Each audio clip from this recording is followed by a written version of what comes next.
बिस्मिल्लाहिर्रहमानिर्रहीम। अस्सलाम वालेकुम। आज हम पढ़ेंगे आज़ाद नज़म।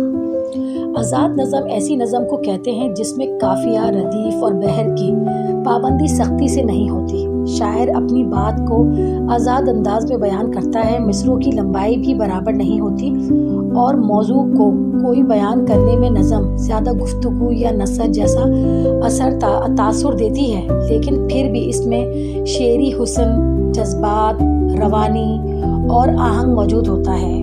आज़ाद नज़म की मिसाल: बारिश बारिश आज फिर खिड़की के शीशों पर अपनी उंगलियों से नक्श बना रही है और मैं इसकी बरसों पुरानी आवाज़ में अपना दिल धोता हूँ।